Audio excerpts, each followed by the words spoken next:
Attorney General of the United States directs the enforcement of federal laws. Attorney General Homer Cummings, head of the Department of Justice.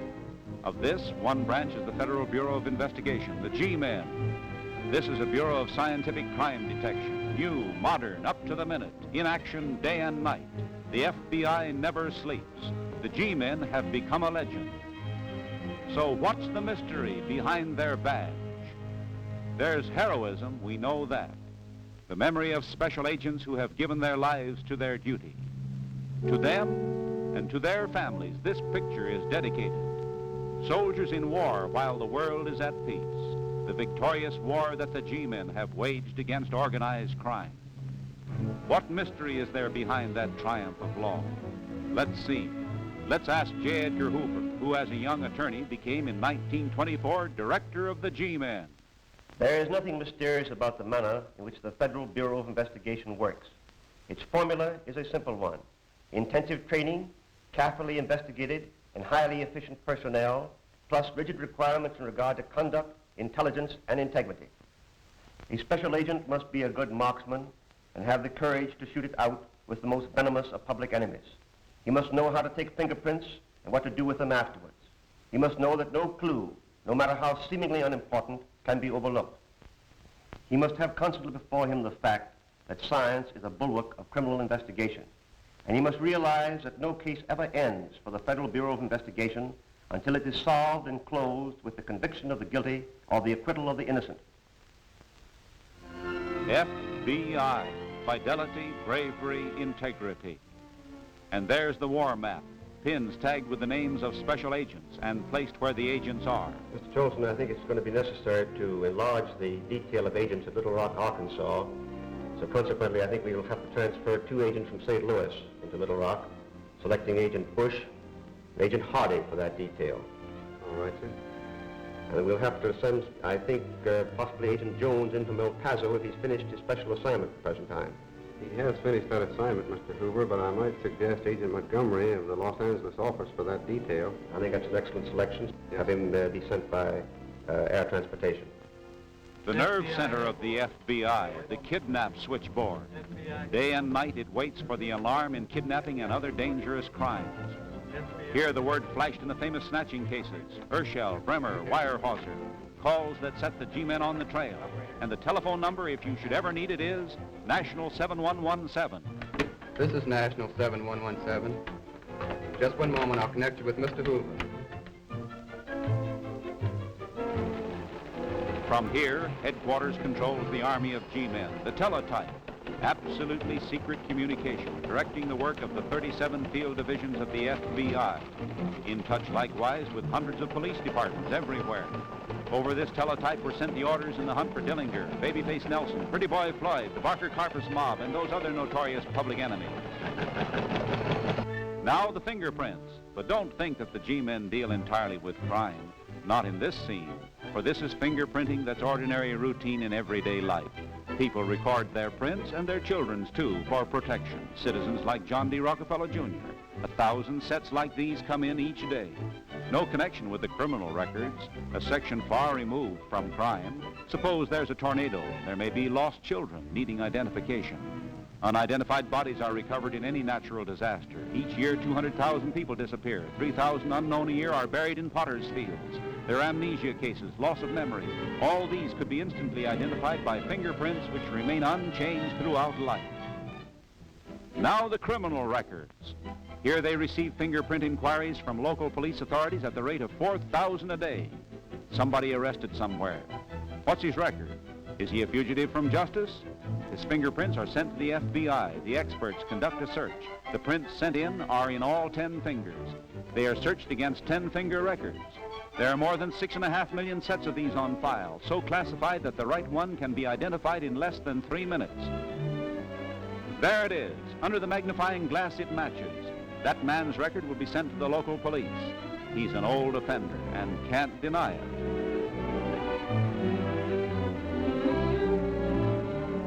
A machine can make the search. The fingerprints that we are trying to match have certain characteristics. The mechanism is adjusted accordingly.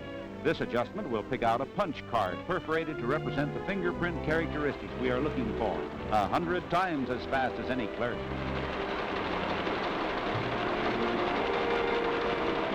There's the card. The punch mark corresponds to a fingerprint card in the file, so we select that one. We match it, and we can't miss. Our fingers have designs of loops, whorls, and lines like a tent. No two individuals have ever been found with fingerprints exactly alike. The chance of a mistake is 1 in an undecillion. The figure 1 followed by 36 ciphers.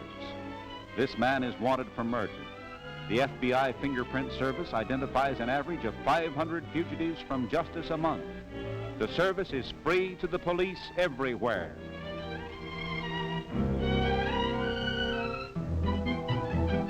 The police can take a 10-finger record of a prisoner, but at the scene of a crime, you may find only one print or a part of one.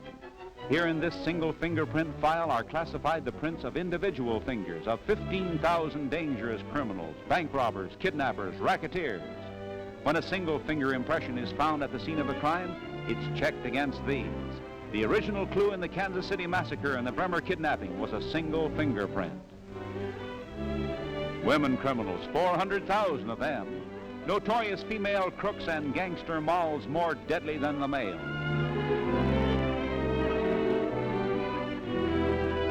The last word in completeness, the moniker file, criminal nicknames. This solves crimes.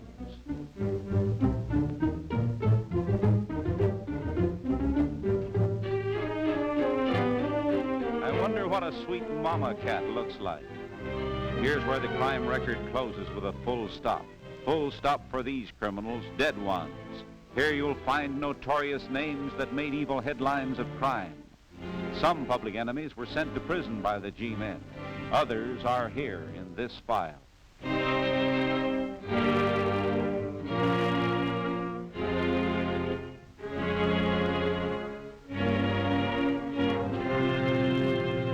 Dillinger brought to Chicago, recaptured after he had escaped from Lima, Ohio. Taken to Crown Point, Indiana, the Lake County Jail to be tried for the murder of a policeman. Desperate public enemy now rises to fame as an underworld hero. Arrogant, that expression in his eyes. The welcome accorded to a vicious man-killer. In spite of all this guard, he escaped once more, using the sheriff's car. By driving this stolen car across the Indiana state line to Chicago, he violated a federal law for the first time, and that put the G-men on his trail. This led to the raid of Little Bohemia. The Dillinger mob hid away in this Wisconsin resort. These dogs gave the alarm when the federal agents closed in at night. A gun battle, and Special Agent W. Carter Baum was shot and killed by the thrice paroled Babyface Nelson. John Hamilton, Dillinger aide, wounded. He later died. And that set the wheels of justice grinding with a vengeance. 500,000 of these wanted notices went far and wide. They got him outside this motion picture theater. Wild excitement. Dillinger killed by federal agents commanded by Inspector Samuel Cowley, assisted by East Chicago, Indiana police. The belongings of public enemy number 1. 3 men couldn't carry Dillinger's collection of deadly weapons seized at various places. He had this automatic in hand when killed. His fingerprints, the infallible sign. He spent $5,000 to have them altered with acid, but it failed. 300 points of similarity remained. His face made over, but the G-men recognized him. The eyes and the shape of his head. Tagged in the morgue. Dillinger's pal, Babyface Nelson, murderer of Agent Baum. He was driving with Gangster Chase. A gun battle with Special Agents Hollis and Cowley. Cowley who trapped Dillinger, and both G-men were killed. Nelson, mortally wounded, 17 wounds. The G-men sprayed him with bullets as they lay, dying. Oklahoma City telephoned National 7117, and that began the wide ramifications of the Urschell kidnap case. The wealthy oil man snatched. From Denver, Colorado was brought Albert Bates, who was tried along with his fellow mobster, Harvey Bailey. They are identified by Mrs. Urschell in open court. She is pointing out Bates. The investigation covered 23 states. Before a federal judge, oil man Urschell also identifies Bates. And Bates and Bailey are sentenced for life. Afterward, a plane brings Machine Gun Kelly and his wife, Catherine, from Memphis, Tennessee. Less than 90 days after the kidnapping, 15 were convicted. 6 get life. Before the judge, Machine Gun Kelly and his woman get theirs. Of the $200,000 in ransom paid, $123,000 was recovered and returned. Bates, Bailey, and Kelly in Alcatraz. When Machine Gun Kelly was captured, he begged, "G-men don't shoot," meaning government men, and the name G-men flashed in the news. In St. Paul, Edward G. Bremer was kidnapped by the Barker Carpus mob. The trail led to this cottage at Lake Weir at Ocklawaha, Florida. There was a desperate 4-hour gun battle. Ma Barker, mother and leader of bandits, was killed with her gangster son, Fred. Ma Barker was firing one of those machine guns when she died. Here in New Orleans, Alvin Carpus was captured with J. Edgar Hoover directing after a nationwide search. Carpus was afraid of fingerprints. Here's the G-man record.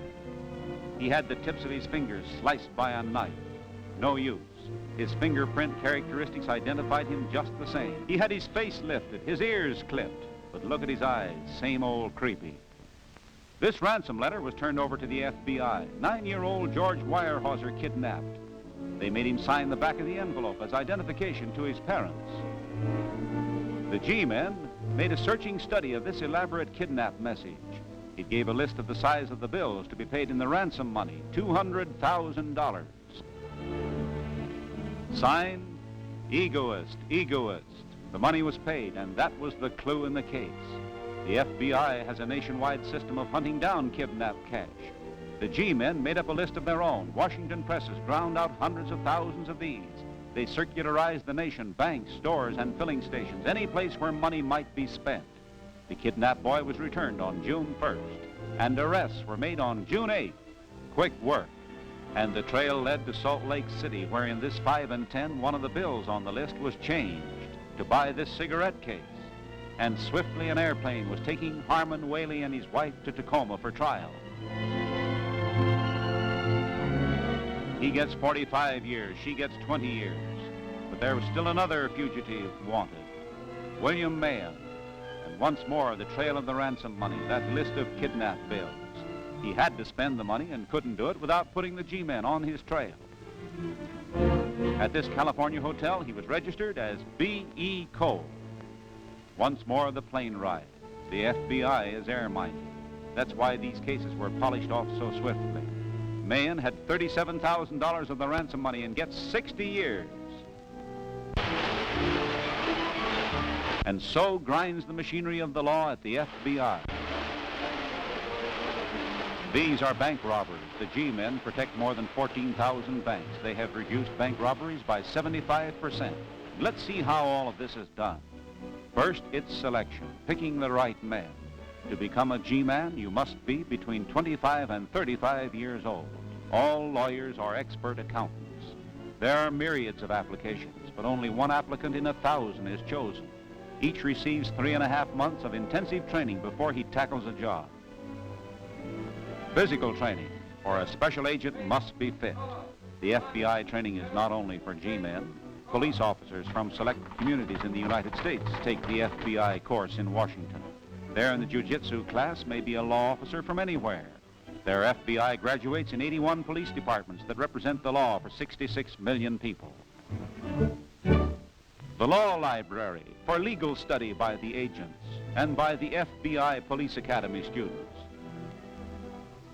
Planning a raid, the art of attacking a gangster stronghold, how to take cover, battle strategy in the war against crime. Each field division has this complete equipment: handcuffs, leg irons, high-powered glasses, searchlights, receptacles for evidence, fingerprint kits, cameras. The G-men have killed only 9 public enemies, but these were the most dangerous, the deadliest of killers, gun in hand. Others surrendered through fear, because the FBI policy is always to have its G-men better armed than the underworld, to have better weapons and to use them better. The agents must qualify every 30 days as marksmen to be ready for new Dillingers, new babyface Nelsons. Machine gun sharpshooting from a fast-moving car.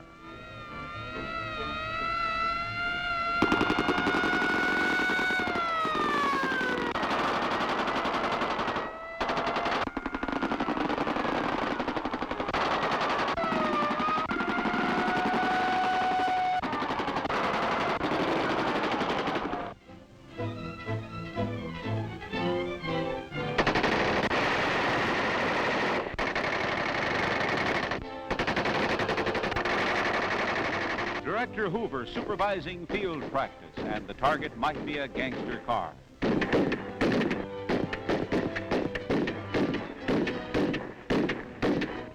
This is what happened to Bonnie Parker and Clyde Barrow in a battle with local officers.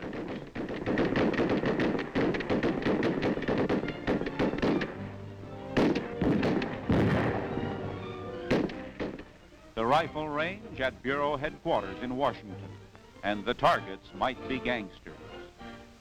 Intermittent firing.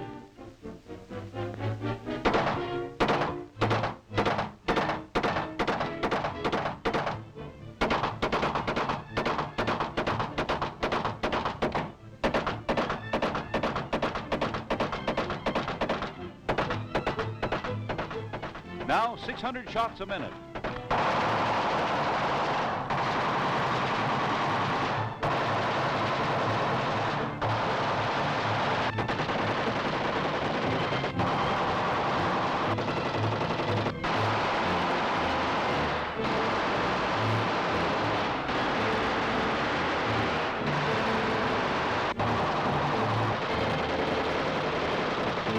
Every shot hits the anatomy of that theoretical public enemy. He will kill and kidnap no more. The G-men at the scene of murder. An experimental case at the crime detection laboratory. The victim, affectionately known as Oscar. A typical set of clues. Everything placed in cellophane to keep it in original condition. The murderous weapon never touched by hand so as not to obliterate fingerprints. The FBI students in solving the murder of Oscar find a partly eaten apple. A drinking glass is a likely place for fingerprints. Everything is examined for these telltale marks. And there, up pops fingerprints made by Oscar or the killer. Here's where we'll find out. The scientific crime-busting laboratory where sleuthing is done by ultra-modern technology.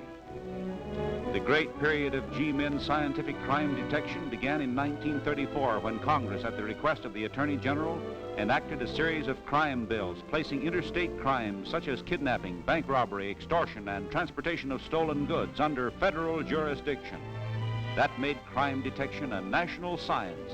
Now with convictions in 97% of the cases the FBI has brought to trial, not including the murder of dear old Oscar. On that gun are fingerprints. They will convict the killer. This is the G-man science which has helped in the conviction of more than 11,000 federal offenders during the last 3 years. There are fingerprints on the glass to clinch the conviction. The FBI costs $5 million a year, while the amount of fines, savings, and recoveries of property exceeds $35 million a year. And now the telltale fingerprint is enlarged 400 times on a screen for the detailed study and comparison in avenging the cruel murder of Oscar.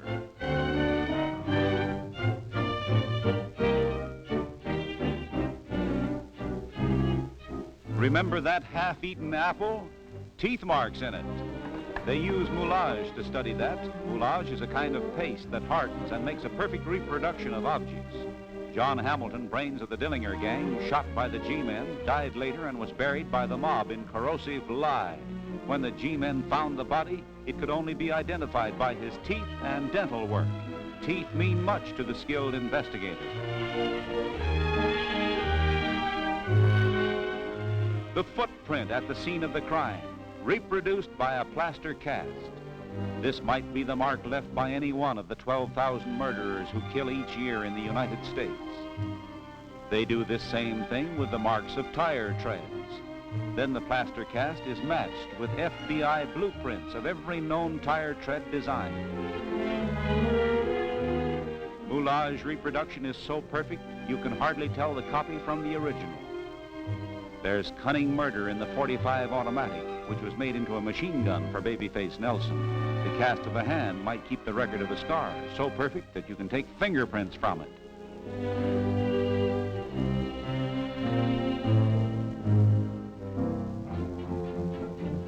The handwriting expert tells us, if you write, you are caught. And here we find how far the work of the G-man reaches out beyond gangs, robbery, and murder. The FBI is responsible for investigations under 75 federal statutes, from antitrust laws to espionage, from bank frauds to treason, crimes on Indian reservations to bankruptcy. You can't disguise your handwriting. You can try, but you won't fool the G-man. The evidence in a real case, a pair of trousers. They were sent to the FBI by the sheriff at Wauchula, Florida.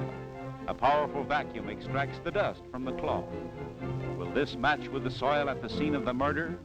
If it does, it will prove that the man who wore those trousers was at the scene of the murder. The dust is examined by a microscopist. He peers through a petrographical microscope with polarized light, and this scientific laboratory service is available without cost to every police department of this nation.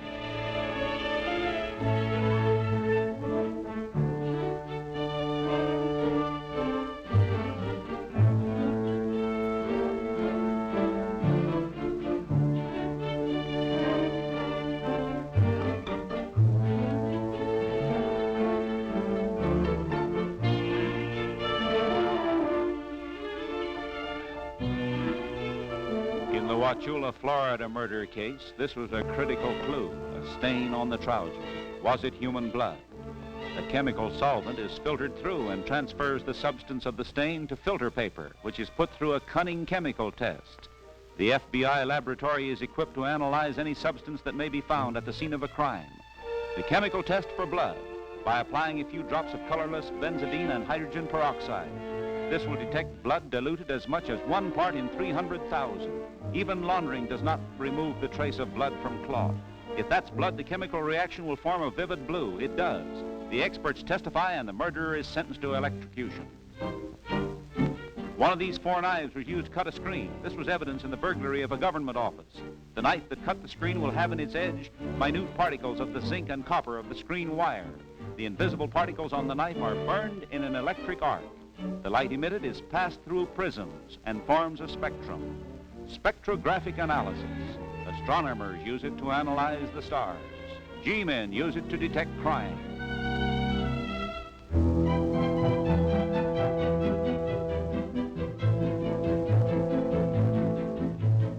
The band of light shows the characteristic lines of zinc and copper, proving that the knife cut the screen and that the owner of the knife is guilty.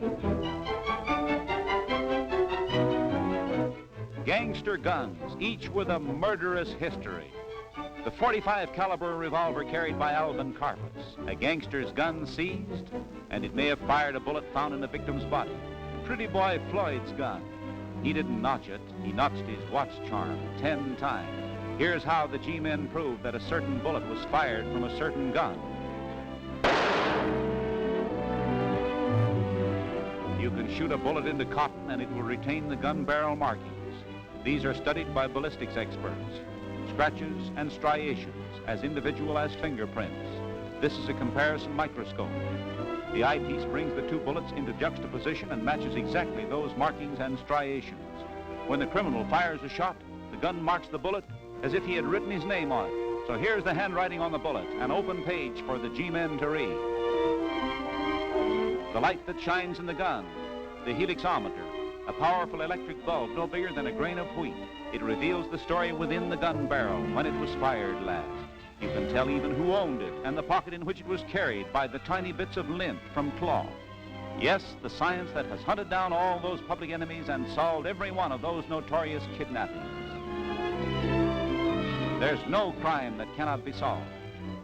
The firing pin that hits the cartridge can reveal a criminal. And firing pins launch the fire that blazes away the menace of organized crime. Rain or shine, the special agents are ready for combat with public enemies.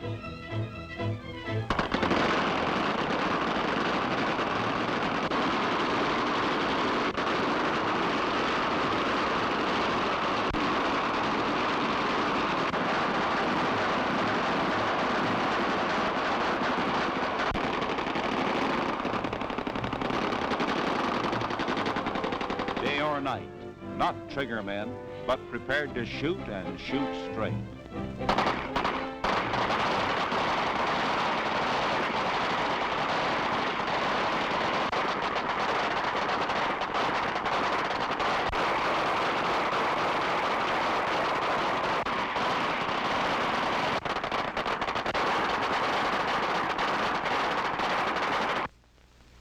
There are three needs in America today in law enforcement: the elimination of politics from law enforcement, emphasis on efficiency, and cooperation between police agencies. We should all be concerned with but one goal: the eradication of crime. The Federal Bureau of Investigation is as close to you as your nearest telephone. It seeks to be your protector in all matters within its jurisdiction. It belongs to you. That means, gangsters, you can't get away with it.